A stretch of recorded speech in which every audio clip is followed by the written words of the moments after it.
এখন আমরা দেখব হচ্ছে কিভাবে আমরা আমাদের পিএইচপিটা লিখতে পারি, পিএইচপিটা ইউজ করতে পারি, পিএইচপির মাধ্যমে একটা ওয়েবসাইট ক্রিয়েট করতে পারি। কেমন? সো এই যে আমরা টপিকগুলো আমি যেগুলো বললাম, এগুলো করার পূর্বে আপনার দরকার হবে একটা ডেভেলপমেন্ট এনভায়রনমেন্ট। কেন? কারণ হচ্ছে পিএইচপিটা অলরেডি আপনি জানেন যে পিএইচপি হচ্ছে আমাদের সার্ভার সাইড একটা প্রোগ্রামিং ল্যাঙ্গুয়েজ। যেটা কি হয়? সার্ভারে রান হয়। ওকে? সার্ভারে কম্পাইল হয়। কেমন? তো এই যে পিএইচপিটা, এটা এখন যদি আপনি আপনার উইন্ডোজ মেশিনে কোনো কিছু সেটআপ ডেভেলপমেন্ট এনভায়রনমেন্ট সেটআপটা না করেই যদি আপনি রান করেন, তো এটা চলবে না। কারণ কি জানেন? এই যে আমাদের পিএইচপিটা কিন্তু একটা ভাষা, একটা ল্যাঙ্গুয়েজ, ওকে? আমরা যেমন একেক ল্যাঙ্গুয়েজ রয়েছে ইংলিশ, বেঙ্গলি, হিন্দি, ওকে?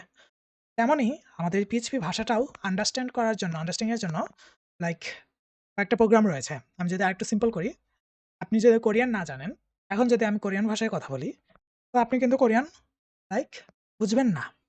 একইভাবে আপনি যখন পিএইচপিটা উইন্ডোজে লিখবেন, ওকে? তখন কিন্তু পিএইচপি যে লেখছেন, এই জিনিসটা উইন্ডোজ তো বুঝবে না। অথবা আপনার সার্ভার এটা কিন্তু বুঝবে না। কেমন? এটাকে বুঝানোর জন্য আমাদের কি করতে হবে? পিএইচপির একটা কম্পাইলার লাগবে। এটা জেনারেল একটা কনসেপ্ট যে আমাদের যেকোনো একটা প্রোগ্রামিং এর ল্যাঙ্গুয়েজের একটা করে কম্পাইলার থাকে। কেমন? পিএইচপির জন্য আমাদের একটা পিএইচপির কম্পাইলার রয়েছে। সেটা আপনি পিএইচপির এক্সিকিউটেবল একটা বাইনারি এটা আপনি ইনস্টল করতে পারেন। সেটা কি করবে? পিএইচপিটাকে কনভার্ট করে আপনার মেশিন ল্যাঙ্গুয়েজে নিবে। কারণ হচ্ছে আপনার যে মেশিন, আপনার আ যেকোনো ধরনের মেশিন, প্রসেসর যাই বলেন, এই যে আন্ডারস্ট্যান্ডার এটা কি করে? বাইনারি ল্যাঙ্গুয়েজে আন্ডারস্ট্যান্ডিং হয় সবকিছু, তাই না? 0-1 এ। কিন্তু আপনার পিএইচপি কি 0-1 এ হয়? না, অবশ্যই না। পিএইচপিটার একটা স্ট্রাকচার রয়েছে, একটা হিউম্যান রিডেবল স্ট্রাকচার রয়েছে। হিউম্যান রিডেবল আরকি ল্যাঙ্গুয়েজ।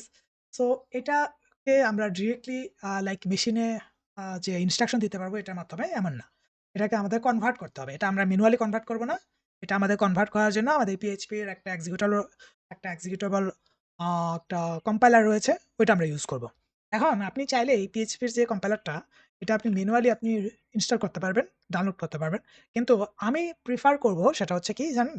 আমি যেটা প্রিফার করি অলওয়েজ সেটা হচ্ছে আপনি ইনস্টল করেন জ্যাম্প। এই জ্যা সরি ওকে, জ্যাম্পটা কি? জ্যাম্পটা হচ্ছে অল ইন ওয়ান একটা প্যাকেজ। একটা প্যাকেজ টাইপ জিনিস। সেটা কি?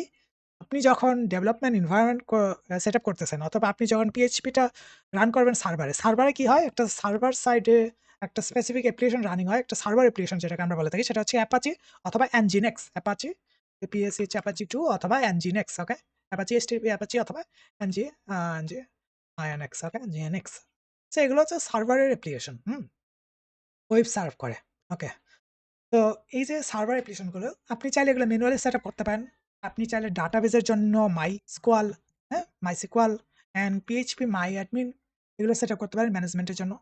ম্যানুয়ালি করতে পারেন। সবগুলো যেগুলো নাম বললাম এগুলো আপনি ম্যানুয়ালি করতে পারেন অথবা আপনি চাইলে একবারেই করতে পারেন। এই একবারে করার জন্য আমাদের কি লাগবে? এই জ্যাম্পটা লাগবে। কেমন? আপনি এটা সিম্পলি জ্যাম্পে চলে আসবেন, ওকে? Apache Friends এ।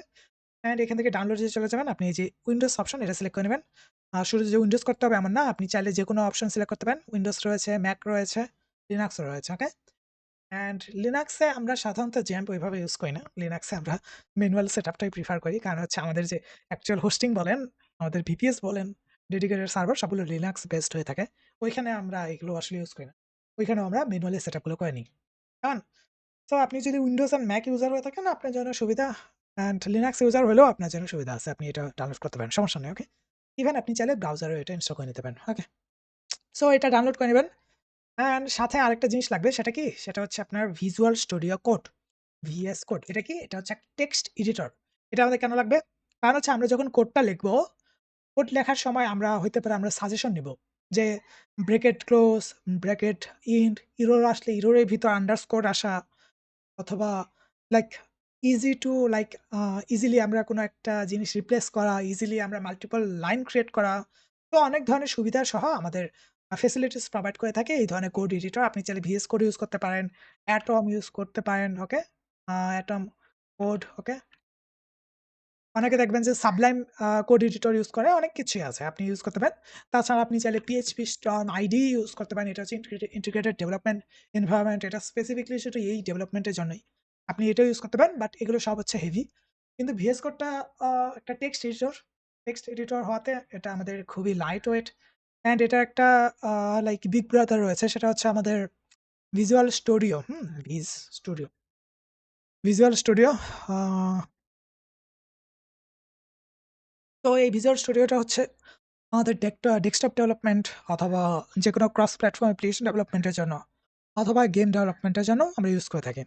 তো আপনি চাইলে ওইটাও সরি এটা ইনস্টল করেন না ভুলবশত। কারণ হচ্ছে এটা আপনার দরকার নাই, হ্যাঁ? আপনি ইনস্টল করবেন হচ্ছে এই যে ভিজুয়াল স্টুডিও কোড যেটা আমি ১ম এ দেখালাম। ভিএস কোড সার্চ করলে আপনার চলে আসবে, কেমন?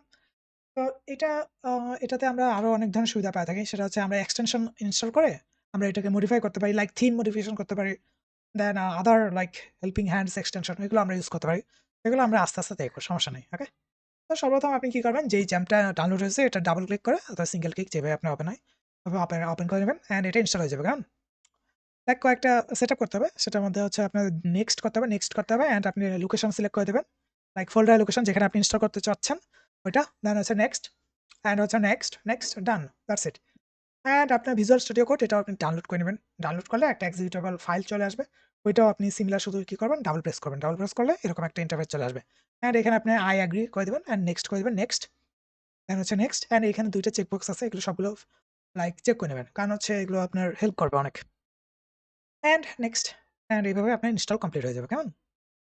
তো ২ টিই আমার ইনস্টল হচ্ছে। ইনস্টল হয়ে যাক। ওকে। তো প্রায় কমপ্লিট ইনস্টল। এখানে আপনি দেখেন লাইক কোডিং এক্সটেনশন দেখছেন? কত এক্সটেনশন আপনি মার্কেট প্লেস থেকে দেখতে পান অথবা ভিজুয়াল স্টুডিও কোডেও দেখতে পান। অ্যান্ড যখন জ্যামটা হয়ে যাবে এরকম একটা ইন্টারফেস আসতে পারে এটা আপনি অ্যালাউ করে দিবেন, হ্যাঁ? অ্যান্ড যখন আপনার ভিজুয়াল স্টুডিও আসবে এরকম আসবে অ্যান্ড আপনার জ্যামটা হচ্ছে এরকম জ্যামটা আসে নাই কেন? জ্যামটা এটা নিচে পড়ছে মেবি। এই যে জ্যাম্প। সো এটা হচ্ছে কন্ট্রোল প্যানেল। আমি কি ওপেন করতে যাচ্ছি, আমি ফিনিশ দিয়ে দিই। এরকম একটা কন্ট্রোল প্যানেল চলে আসবে। তার মানে হচ্ছে আপনার জ্যাম্প ইনস্টল কমপ্লিট, ডান। এখন এটা রাখেন। এখন আমরা দেখব হচ্ছে আমাদের ভিজুয়াল স্টুডিও কোডটা। ভিজুয়াল স্টুডিও কোডটা ফিনিশ দিয়ে দিই। এরকম একটা ভিজুয়াল স্টুডিও কোডের একটা ইন্টারফেস চলে আসবে। ওকে? সো নেক্সট এ আমরা কি করব? এগুলো আরেকটু ডিটেইলস এ দেখব কিভাবে কোনটা কিভাবে কাজ করতেছে। কেমন?